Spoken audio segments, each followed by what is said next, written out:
Welcome to Michigan Out of Doors. I'm Jenny Olson, and this week we've got an all-new show for you, and it's all about wintertime fun here in Michigan. I'll take you out on a rabbit hunt on the eastern part of the state, but before we get to that, Jimmy and Jordan have some other wintertime fun for us too.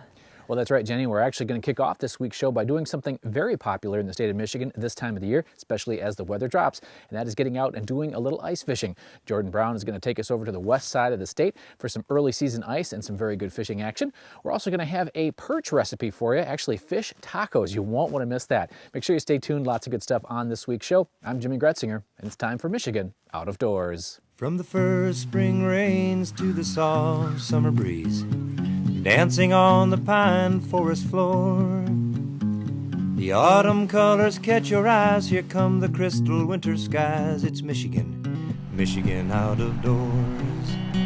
Someday our children all will see this is their finest legacy, the wonder and the love of Michigan. As the wind comes whispering through the trees, the sweet smell of nature's in the air.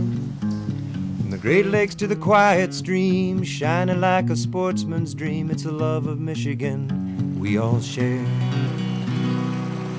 Michigan Out of Doors is presented by Country Smokehouse, offering a variety of meat products. Country Smokehouse is located 3 miles south of I-69 on M53, just south of Imlay City. Country Smokehouse is a meat processor, a butcher, and a destination for sportsmen. By Eagle Claw Chappelle, offering a line of pop-up and flip-over shelters and the new cabin-style Bay Runner 2. Chappelle also offers a selection of sleds, including the new winter camo pattern jet sled. Eagle Claw Chappelle, we have you covered. On the web at chappelle.com. By Greenstone Farm Credit Services, making recreational land ownership possible across Michigan and northeast Wisconsin. Begin your land financing journey at one of Greenstone's 37 locations or visit greenstonefcs.com.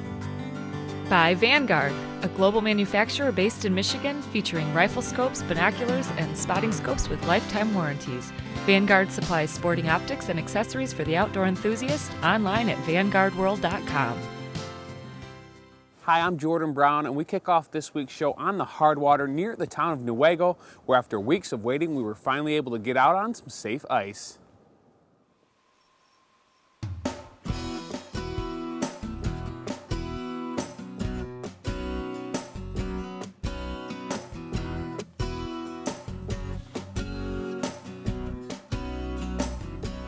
The 2016 ice fishing season is off to a late start, with many parts of the lower peninsula still without safe ice. After a few weeks of trying to set up a good story downstate, we finally got the call that there was safe ice and fish near Newaygo. First fish in the morning. First fish. Looks like a good 14-inch crappie, at least 13. It's a nice fish, that's for sure. It's about as nice as the one I got on my wall. We're in Newaygo County here on Rollaway, and we're trying to get some bluegills, and not using nothing real special, just regular old teardrop, a couple spikes. Once in a great while we'll get a crappie or two on it, and them are always fun to get, that's for sure. Especially when you get them good size like that. And hopefully we can get into them here pretty soon.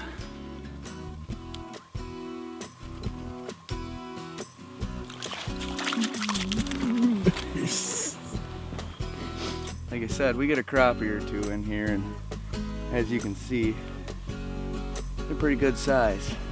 That's for sure. That's definitely going on the ice.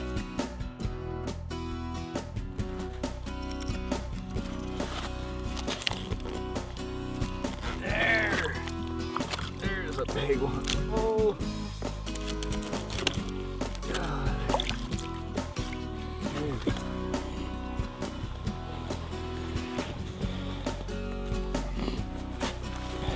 That right there, that's a pretty good sized gill there, boys. It's pretty shallow lake. It only gets about 20 feet over in the one spot. The average, I would say, anywhere from 14 to 16 foot is usually your average on this lake. The lake size probably only, I would say, probably 30 acres. It's not a real big lake, but this year we're not having the cold weather like we did in 2000. 2014, 15 weather. This winter has been kind of hard, tough on us, but we're willing to travel and get her done. This year it seems like if you can get out and find ice, the fish are biting good as long as you can get on. And make sure the ice is safe. Always bring a spud when you're on this. You know, there's 3.5 inches, 3 inches here, but when we started fishing, it was only 2. So, you know, bring a spud, make sure you always check the ice. That's the key thing, is to be safe. First ice can yield some of the most productive fishing of the entire year if you're able to find the fish. These guys tend to start shallow early in the year and work their way out as the season goes on.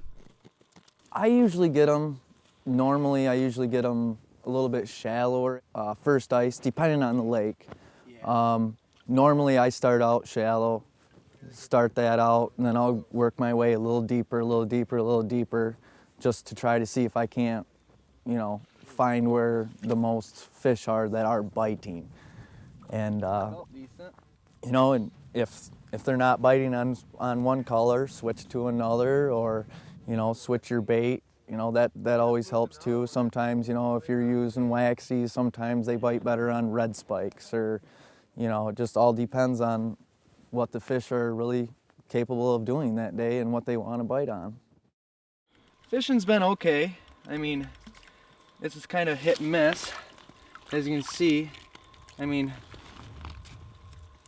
fishing's not too bad. Temperature-wise, the temperature has gone up here a little bit, and hopefully that might have just turned them on, and let's go fishing. Ooh, that's a little better one. Oh yeah, there we go. That's what we're looking for right there, folks. Right there, that's what we're looking for. Good old nice bluegill. Not huge, but good size.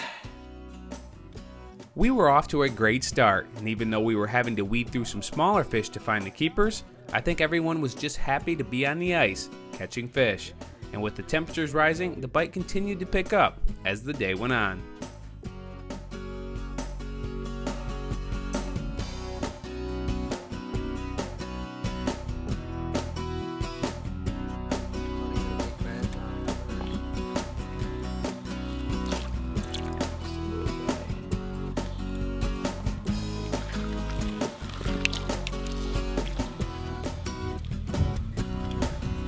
Yeah.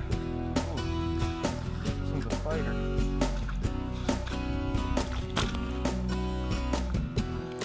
Oh, that one's a little bit better. That's what we want to see right there.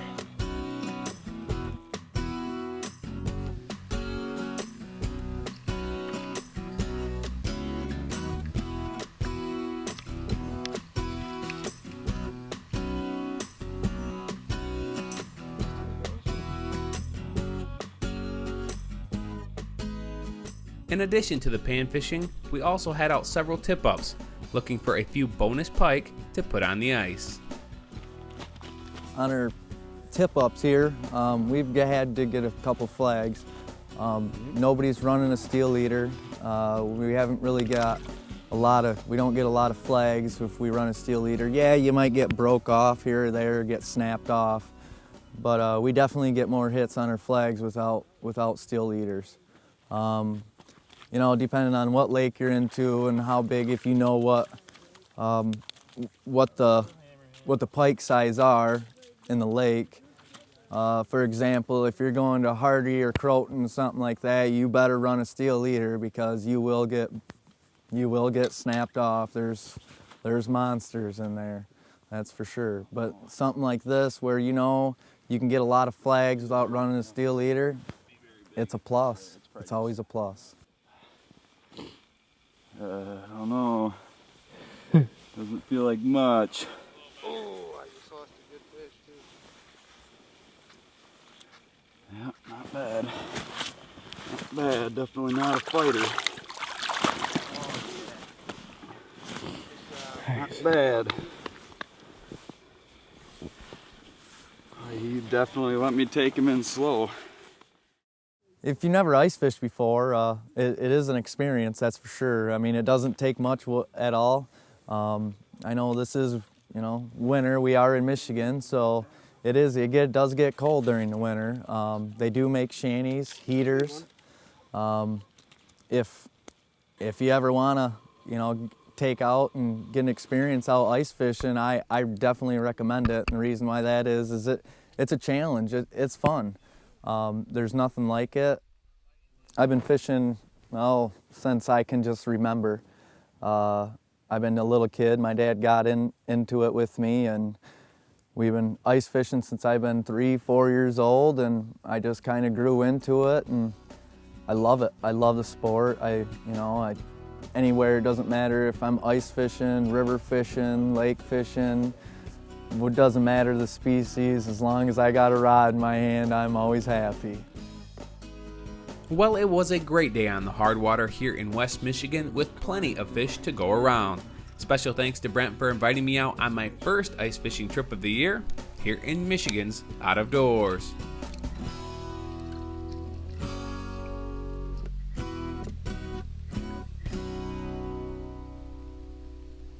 In this next story, I went on a rabbit hunt with a group of guys that invited me out. They're huge into the outdoors here in Michigan, and they're big fans of the TV show. They said every time we watch the show, we notice that on your rabbit hunts, the camera seems to be in the wrong place at the wrong time. So we want to bring you out on a rabbit hunt, and we're going to have a couple of our own cameras running as well. I couldn't miss the chance to do that.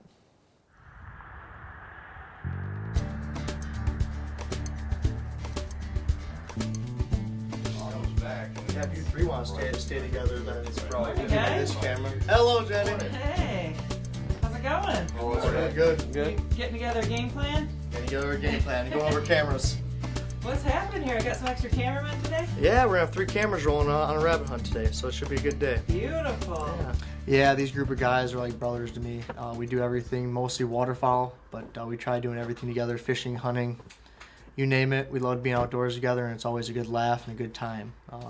We all get along, and when you're outside with these guys and you spend most of your time with them, you're like brothers, and it's like a family. Joining Brandon and his hunting buddies were new friends Tom Costello and Larry Kavanaugh. Larry and his beagles Chevy and Lil would be joining forces with Tom's dogs Zoe and Gabby to help rustle up some bunnies. Jeff, how old is this hat? It's from the 70s. It's pretty sweet. It's like fake leather. Oh, it's definitely pleather. Let me see that thing. So what's the story? My uncle gave this to me when I was 15, and my 2 uncles, my father and my grandfather all have the same hat.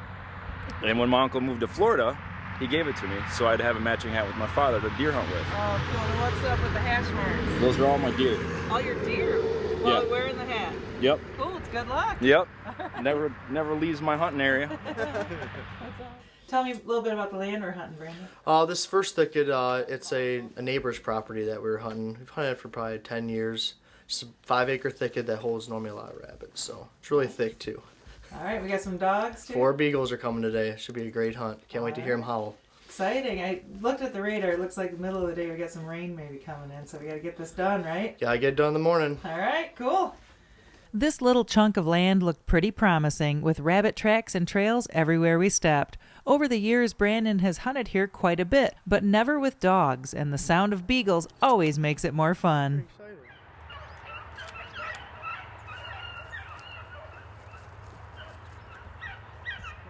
Just released the hounds, and they're already starting to bark, so it should be a good morning. Hopefully they circle around and our 3 shooters can get some shots. All right, cool. So the plan was to have a camera with each shooter today. I was following Brandon, and on the other side of the property, Jeff was running the camera while Jeremy Frazier hunted. And up where the dogs started, we had Kenny Bennett on the gun and Tom running the 3rd camera. Jeff and Jeremy were the first to see a rabbit come through. Yeah.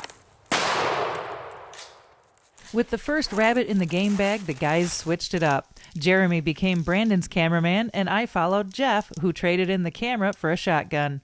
The dogs were finding some hot rabbit tracks, but the rabbits were quick this morning and finding lots of escape routes. It's pretty neat to hear the stories of sportsmen coming together to share a passion for the outdoors. Brandon had met Tom just a few days earlier on a pheasant hunt, and as they talked about dogs, Tom mentioned his beagles, Brandon mentioned his rabbit land, and the rest is history. Tom and his buddy Larry belong to the nearby Blue Water Beagle Club and were enjoying getting their dogs out on some new land to help in the rabbit hunting efforts today. Well, today we headed over in Emmett, Michigan. Some of the different properties we hit. We hit mostly woods thickets and then fence rows. A couple of them were a couple acres long. Some of them were just a few hundred yards. So mostly just briars, crabapple trees, and thick weeds and brush that we were going through today. So we moved down the road to a new piece of property over on Hill Road. It's less than a mile away. It's my grandfather's, and just hunting local properties. So hopefully we produce this today. So those guys are going to the back corner of the property. The way we send them first because they're the ones that take the longest to get there before we send the dogs. We're gonna try hunting 3 hunters again inside the thicket, and then each corner we're gonna try covering, and then send the dogs and hopefully chase some rabbits towards us. Well, so far this morning, the guys had dropped 3 rabbits, but only 1 on camera. I think they were learning a little bit about our challenges when it comes to getting good rabbit footage on a hunt. Even with a camera in hand, sometimes it all happens so fast there's just a second or two to press record, find the rabbit, and get it on camera before the shot happens. That's exactly what happened to me with this next one. Got it. Yeah, nice. I'll get it.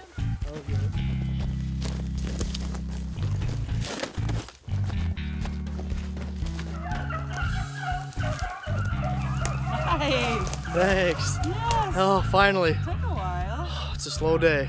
Yeah, it is. That's crazy. The It dogs is. are on them, and then they must slip in the holes or something. Yeah, they're doing something funny today, but we're gonna still crack at it and keep on going. So. Sweet. Good job. That's a nice sized bunny. It is. It's nice. Not beat up at all. With 4 rabbits in the game bag, the guys hit one more piece of property as the forecasted rain started to move in. So what we hit over 4 areas today, and most of these areas, I should say, are my prime rabbit hunting areas. Some days we can get 25 in an hour. The no snow, the front coming in with the rain in January, and then just we don't know what was keeping those rabbits down in those holes. Seen very few today. It was tough. We managed to get a few, and I had a great time with family and friends. And that's exactly what we all hoped for. A limit of cottontails would have been nice today, but a tough day of hunting didn't stop these guys from sharing some laughs, enjoying the beagle work, starting new friendships, and keeping the old ones going strong right here in Michigan's Out of Doors. Well, we are here once again at the Antlers Fireside Grill, Canadian Lakes. We're here with Jim Wood. Jim, one of my favorite things is fish tacos. Now, this is perch tacos, but you could probably substitute about whatever kind of fish you want. Yeah, whatever you like. Okay. Whitefish. People give rockfish rock bass a bad name. Really? You could use rock bass? Oh, absolutely. Okay. For sure. Now, walk me through what we're going to do here. Yeah, it's not, like if I'm going to do fish tacos, I'm breading a piece of fish, putting it into a tortilla shell, but you've got all sorts of stuff going on. So what are we going to do here today? Well, first we're going to make our cilantro, lime, chipotle, avocado crema, we'll call it. Seems a little drawn out, but okay, it's going to be worth it at the end of the day. I trust you. Okay, so how do we start that? Well, we start with a little bit of sour cream here. Okay.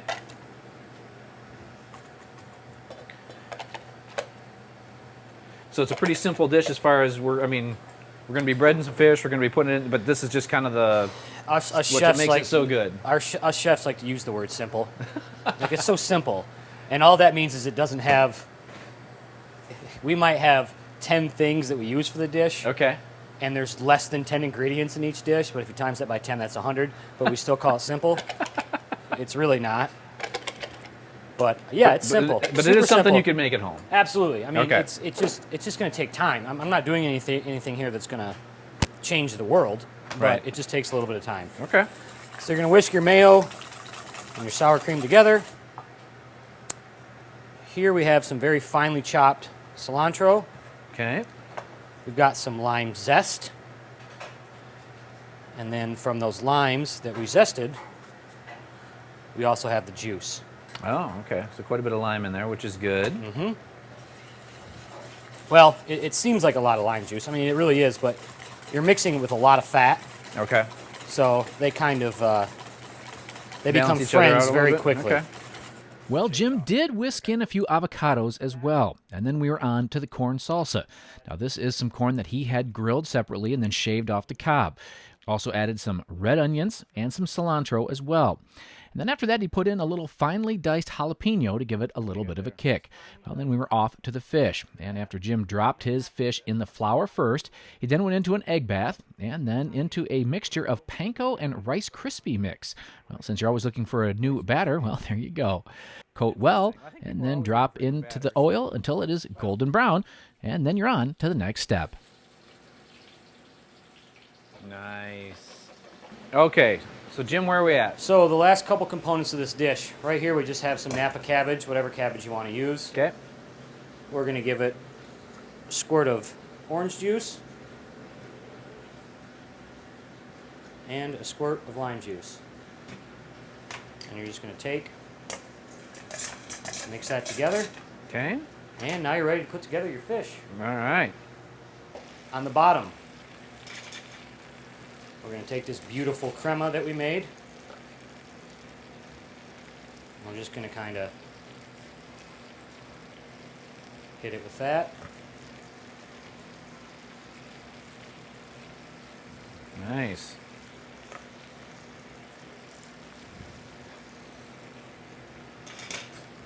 Then we're going to come in with our fish. Well, we're getting ready to put the final touches on this dish. Jim likes to put 2 fillets on each taco, and we're pretty much ready to finish the plate. Well, it looks good as is.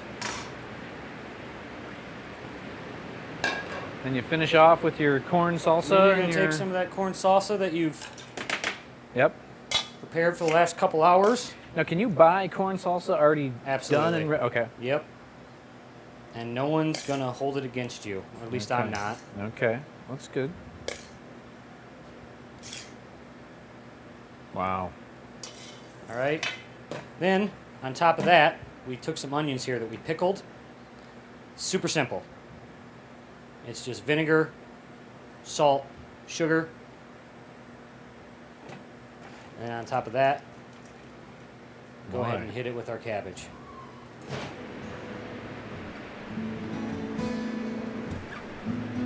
And there she is.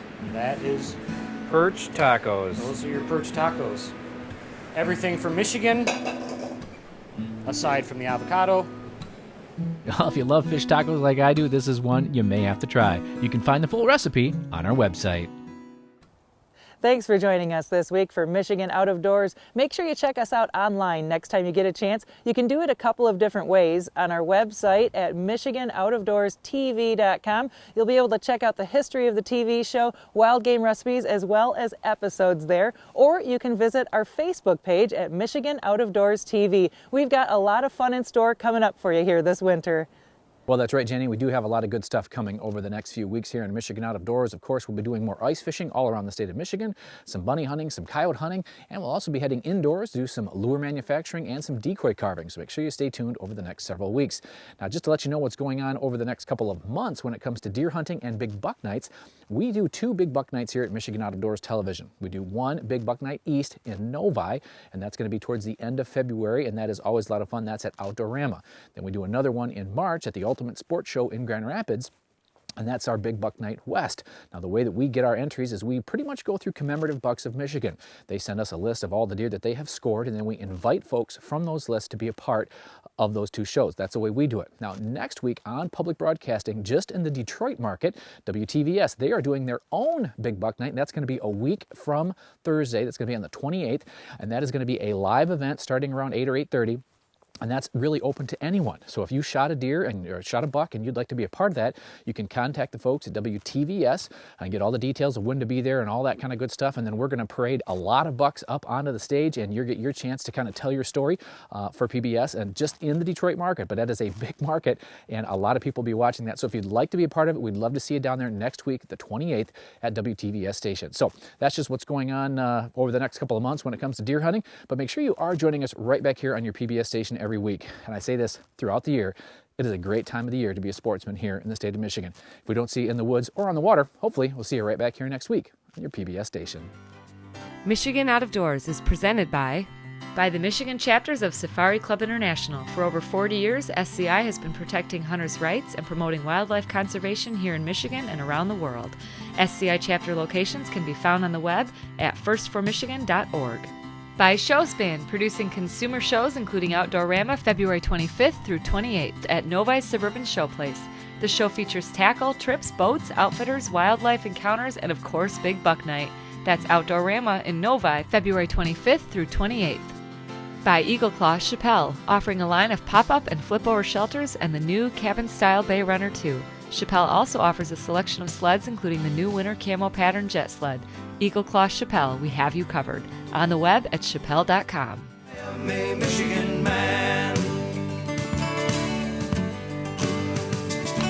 From the Keweenaw down to St. Joe, Kalamazoo, East to Monroe, to St. Marie and back again. I am a Michigan man. I am a Michigan man. Ask where I'm from and I'll show you my hands. Lord above, I love this land. I am a Michigan man.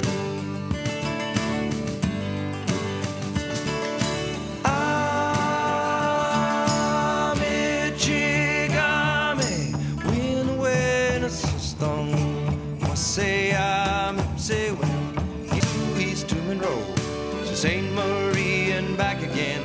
I am a Michigan man. I am a Michigan man. Ask where I'm from and I'll show you my hands.